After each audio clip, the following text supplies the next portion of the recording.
Where are we now, Tim? Now, Stephen, we're on the side road leading out one of the corners of the square, the northwest corner. And this is a very old road, actually. Went up right practically straight south, up through Richardson's farm, and right over the top of the hill, the Duntry League Hill, and down over the far side of it, long by Maher's, and down onto... ran down across the road going at the back of the hill, and kept straight down and went down onto the Ballinamona road. Real very old road. And one of the greatest footballers of all time came out of that house there, Tim Cummins. Timmy Cummins, yeah. Probably the best I have ever seen. Skilled. He was one of the most skilled players with his left foot. He was the best left leg I ever seen. He would, yeah. I told his father, Lord Merson, I said he'd have been on the great Kerry team. Well, he would have been. Mick O'Dwyer once said that himself. Well, Stephen, we're looking practically straight south now, coming out the corner of the square. And on the far side, you can see the 3-storey buildings. And they run along the southern border. And out over the top of them is the Galties peaks out. And as the Galties dominates this area and dominates the village. So we've lovely views of the Galties just coming down into the corner of the village. And... Tim, we're very close now to the square itself. We're right inside in the square, actually, Stephen, and Stephen is pointing the camera more or less straight south. You'll see the tall buildings facing us are on the southern end, and on the left-hand side then is what you call the business end of the town, where most of the businesses, pubs and shops and hairdressers and whatnot are. And the monument, of course, the War Memorial Monument is right in the foreground here. Right.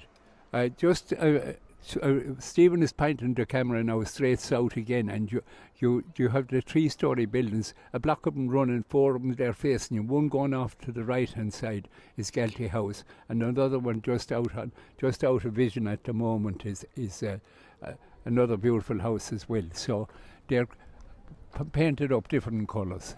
Now, Stephen, we're on where the Limerick Road enters the village, and just. As Stephen is pointing the camera at A.J. Ryan's, which is a beautiful building with the old, in the tiny towns, we try to keep the old shop names and the old names of the houses, and that's a picture in the community centre, a small bit to his left. We're looking south, and you see a picture of the community centre with the Galbalys as well. I'm sitting on the seat outside Mulvey's coffee shop, which is a great facility for the village. Thankfully, they're doing well, and it's a great facility for people. A lot of single people and a lot of single men and so forth can have something more substantial than their breakfast in here. So we're delighted. This block of houses up again, and these are, we'll say, on the northern side of the road leading into the village. Okay, Stephen, yeah, we're just here at one of the main flower beds in the triangle, we call it, in the middle of the village. And 2 great tidy towners, Vincent Martin and Paddy Hogan.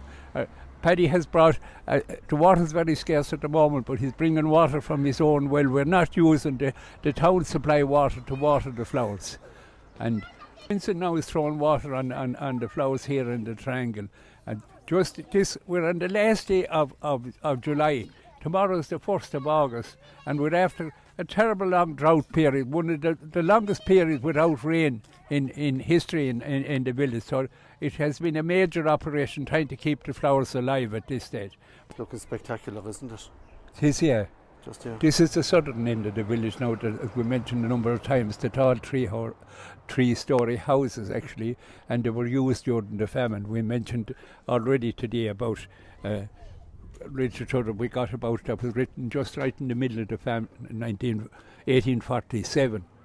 That, I see the message Fitzgerald has just gone down there from Cummins' shop. That's the busy part of the village. This is the part of this is the commercial part of the village, with the daybreak shop and the post office and the Fraser's bar and undertaker, and with the hairdressers further on and whatnot. That's Tracy Hinneby. Finally, we are now here on the Glenaverhollow Road.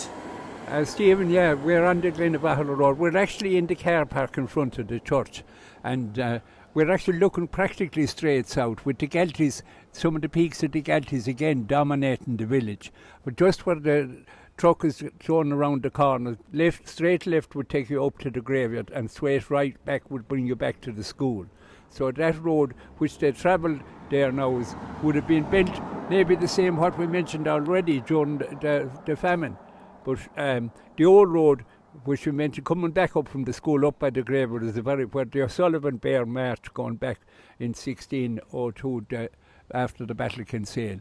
Now this is the trees across, right, look, Stephen is looking right across, practically east from the, behind him would be the church, and these trees, these beech trees, and there's an ash tree and things inside them.